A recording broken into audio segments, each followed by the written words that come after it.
Let's turn this one on. Hello, everybody, and welcome to Chat from the Golden Vault, our weekly live stream post-session discussion. We talk about what just happened during D&D. This is the Chat for session number 26. So if you've not watched that session, please go do so because there will be spoilers. I'm your DM, Eric, and joining me we have Vero's player, Chris. Hello. And Shree's player, Raymond. Hello. And we had a fight, finally.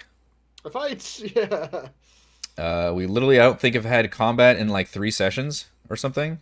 Like the last 3 sessions, so I know. Yeah. I know folks have been itching. Really 3 sessions. I think so, because we had the Yawning Portal thing last like 2 sessions, and then the one before that was basically just leveling up and talking to Trench. So yeah, I think it was a little like 3 sessions in a row. Which, granted, the last heist had a lot of combat, so this one definitely started off with not as much. But I think we were all ready for a fight here, and my goal because going into it, I knew we were starting a fight. Is I did want to create like just a good old-fashioned action like shootout scene. So I was like, there's windows everywhere, there's a house, everybody's armed with crossbows. We can just duck in and out and just attack the players from all these different, vantage points and just kind of see how they react from there. I wanted to have a little bit of dialogue with like Arlo and everything, but I wanted to make sure you guys rolled initiative right off the bat, so we really started this. Like, I didn't want to just have this dialogue scene at the beginning. The dialogue would have gone on for a while. Correct. I purposely was like, let's actually just go in and start with initiative, and then if people want to take the influence action and talk with people, they can, but I really do want to have it be like, we're going hostile, we're going hard, and we're doing a fight scene here. And as you can see, there were quite a few enemies, although some of them were just kind of readying actions or staying back. They weren't necessarily all just running out like, complete goons. These are people that value their lives and are frankly trying to play it somewhat tactically and using the space they have to their advantage. I mean, you had Arlo doing like the actual player character like strategy of like I'm gonna duck out and fire and then duck back in. Cover. Yeah, they're gonna use their movement. They're not just gonna stand there and be targetable. They're gonna use the fact that they've got this safe house and they're gonna move in and out and they know the whole area. So basically attacking them on their turf. Yeah. I was asking if I could see Arlo because I was actually going to use suggestion on him to call off the attack. I figured you would, yeah. Which is a good idea. Yeah. Oh, so that's my question. So did you anticipate me to try to do that? Is why he keeps ducking in and out so I can't see him? I can't anticipate everything you do. I can only anticipate maybe a quarter of what you do. I mean, it's just impossible.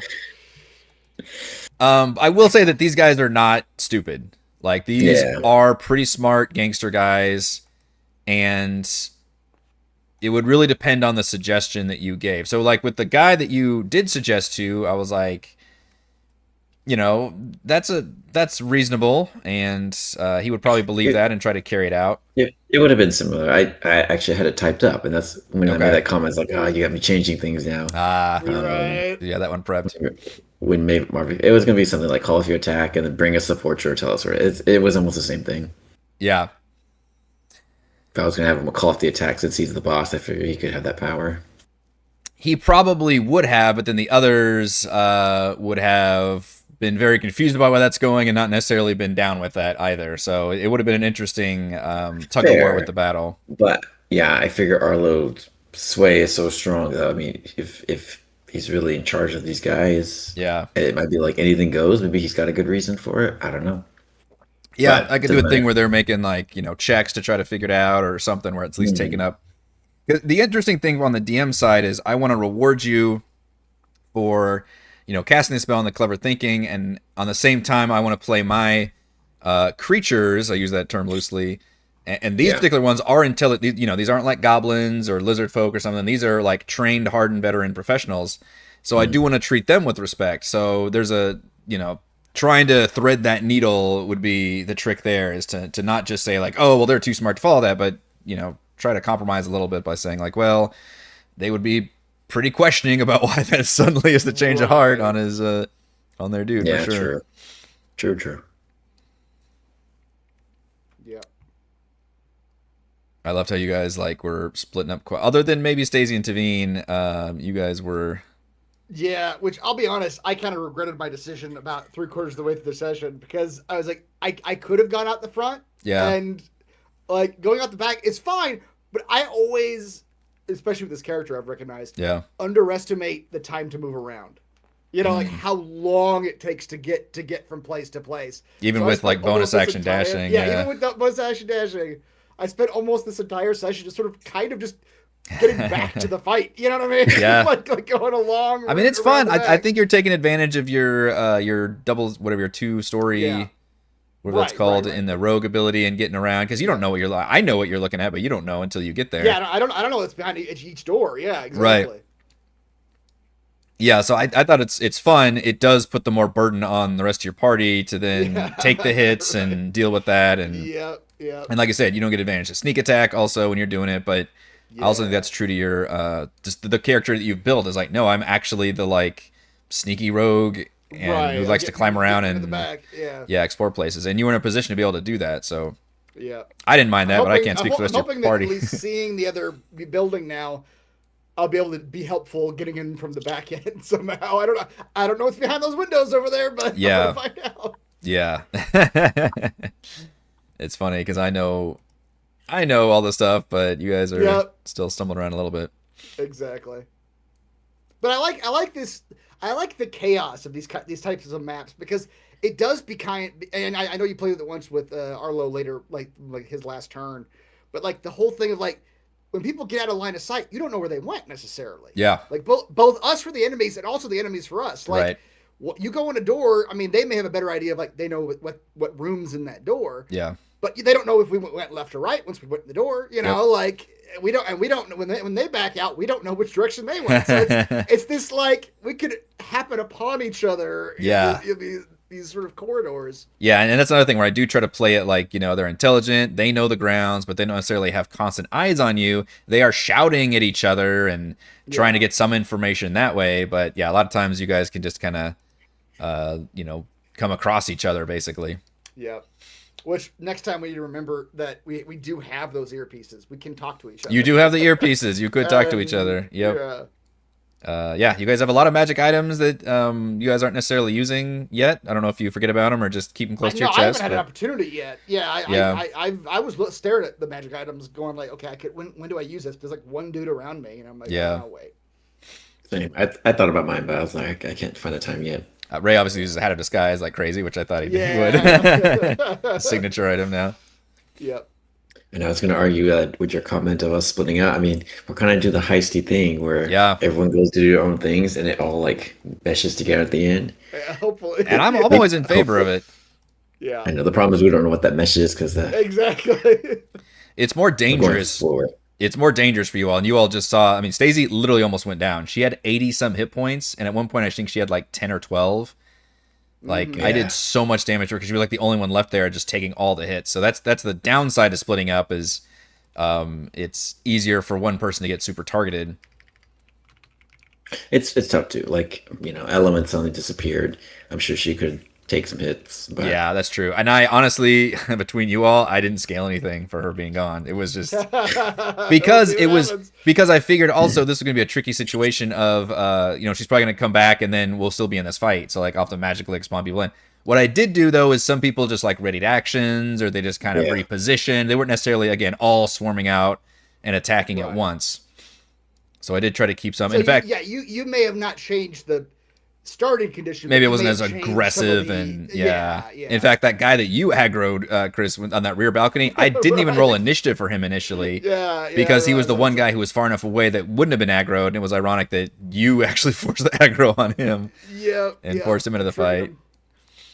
So I was like, all right, well, I guess he's in now. Yep. I guess the challenge, like, I was trying to think what Heather could have done, but maybe after defeating Perry, she should have like ran and hidden, knowing that she was surrounded. So maybe she didn't get that sense. Because after she beat him, she just stood there. But then the rest of us had a chance to run away. That's true. So then she ended up standing right in the middle of everything. I mean, I think she just learned that lesson. Exactly. Probably wasn't clear until you realize you're getting shot at by this building, which again, that's a unique situation. You don't usually have these like urban warfare.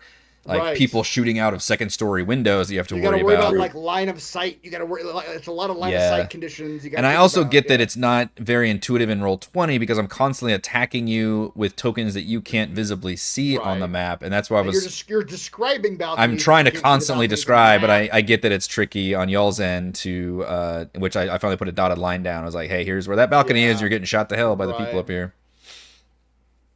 Which that's just a factor of playing on a top-down map. Yeah, exactly.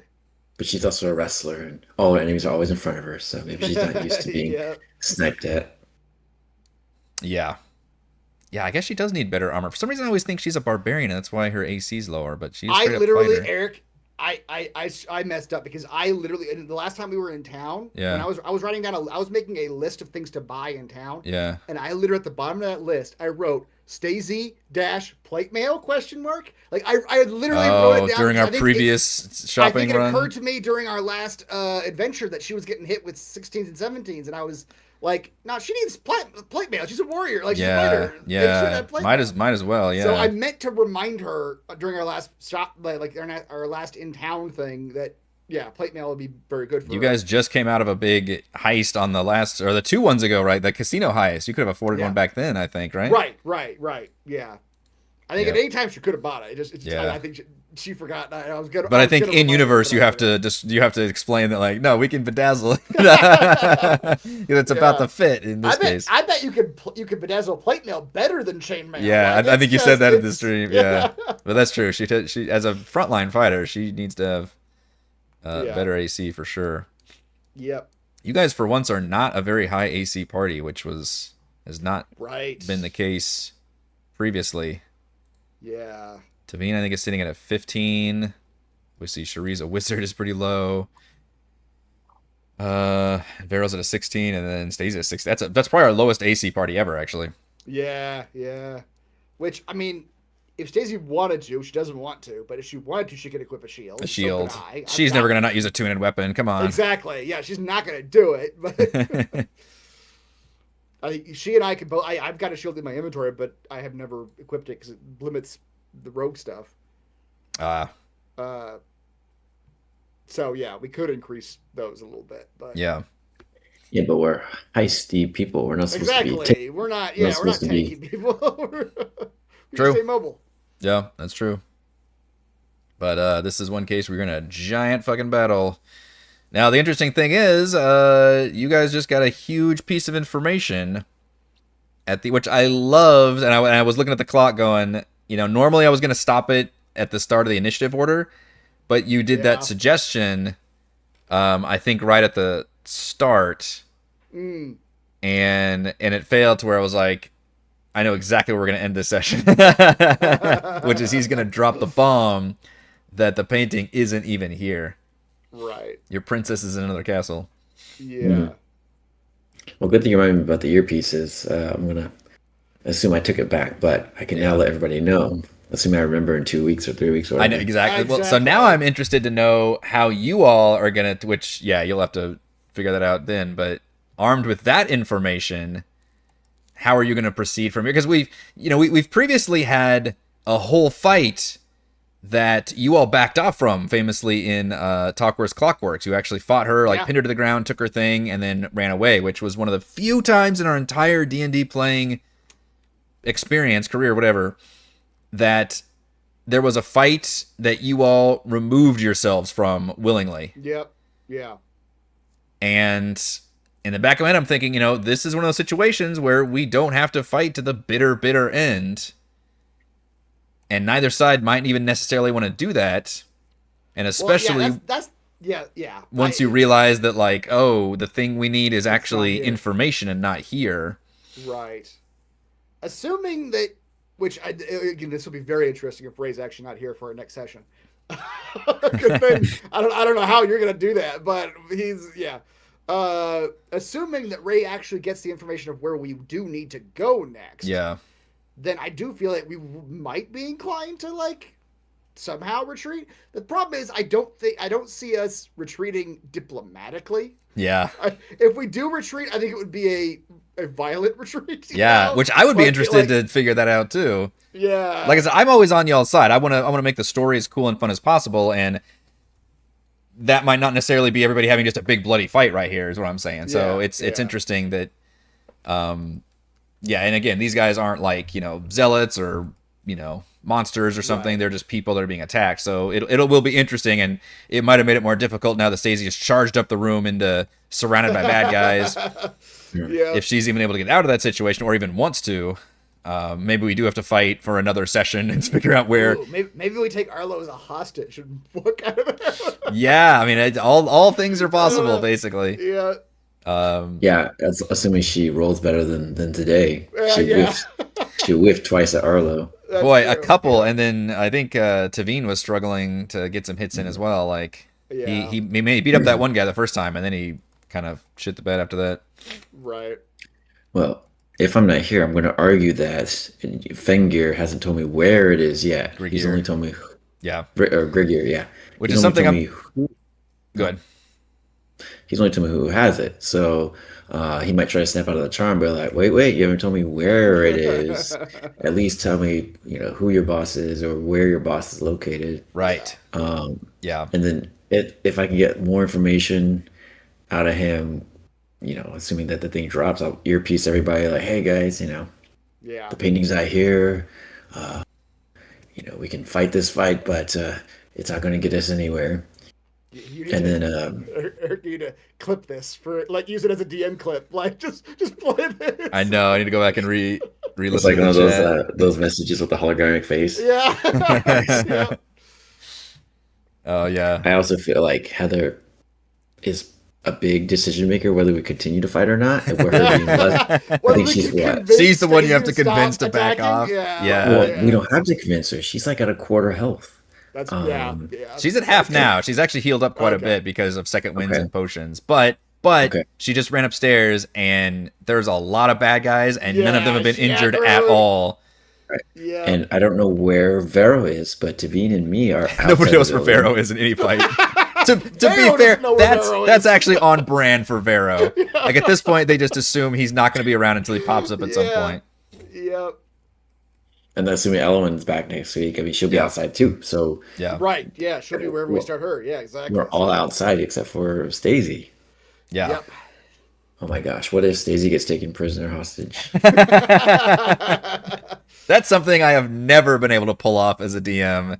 Oh yeah. Is have a player surrender, let alone a party surrender. Like I've never done that, obviously, where he's taken on a party and essentially done like a soft TPK. The only way to do it, I think, now that we're talking about it, I think you'd have to like put a condition on them, like the restrained or incapacitated condition on the player character, and then use them as the hostage. Willingly, they'd never do it, right? Willingly, they'd Yeah. be like, oh yeah, no, I don't care if they're trying to hold me hostage. I'm going to attack them. You Yeah, know? yeah, It would have to be a condition. yeah. I have to put them on a condition to where they're like incapacitated or something. Yeah. I mean, yeah, knock them down to 0 and then Right. you force Well, them that's to- the big- yeah, that's- body up. Yeah, take them down like knock them unconscious. Which that was a big deal if that sleep gas bomb would have. It did work temporarily and knock. I mean, it took them out of the fight for a couple turns. for like maybe 2 turns, I think. I forget 2 how, turns, but yeah. yeah, that had a chance to actually knock him unconscious. If it done that, that'd have been also big. Cause I think they just dropped down. Yeah. Oh, she might have used it too early in that case. Right. I mean, it was still probably good. It was honestly, it helped Tavine more than her though. If Yeah. she had threw up to the balcony, it would have helped her probably. Well, if I'm not here, a suggestion I have is using my deck of cards and throwing one out, and hopefully it's a big bad monster that looks scary. Maybe it'll kind of scare them enough, but I don't know. Yeah. We can't win this fight. How many Julie's calling it. How many enemies have you seen, Cherie, that you know of at this point? Like, I guess, well, metagaming, you guys have seen the initiative order, so you know there's quite a few That's things true. in there. We know But there's a bunch, yeah. Cherie has seen 2, okay, Marvis and Gengir.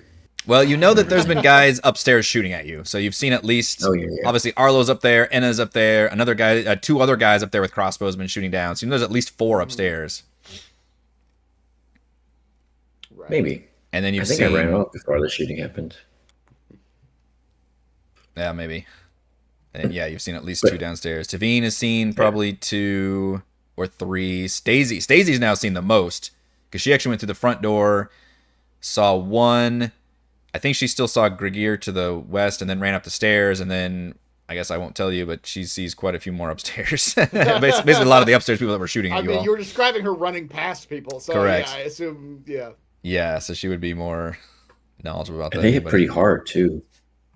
It's interesting because I don't want to talk too much about it, but the original so the Zentarum crew, the rivals, are kind of baked into the adventure, saying like, hey, here's a thing you can do to add them into all the missions, and here's some suggested stat blocks. And their suggested stat blocks were really crappy. They were like, just use the bandit stat block for tier 1, and then use like a slightly better one. I'm like, all right, well, let's do better. Which also the 2024 stat blocks have some better options.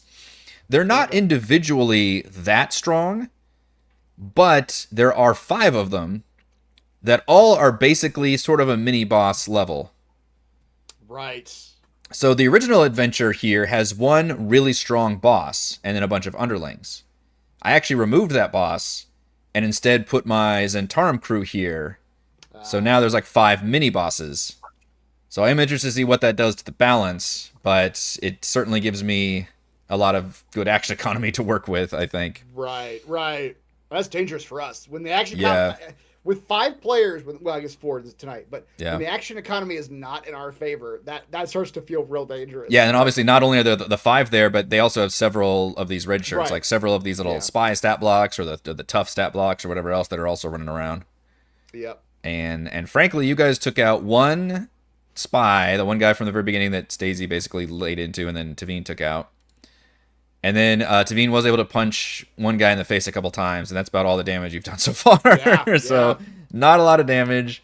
Although to be fair, you all haven't taken too much damage either, except Stacey took all of it to the tune of that maybe one round. 60 or 70 damage. Yep. And then she's healed up about maybe half of that.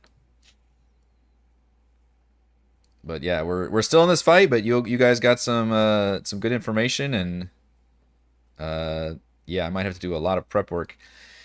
So just as a scheduling note, it looks like next week, because it's actually Easter Sunday, we will not be doing D&D for the holiday. I guess, are we still doing Baldur's Gate on Friday?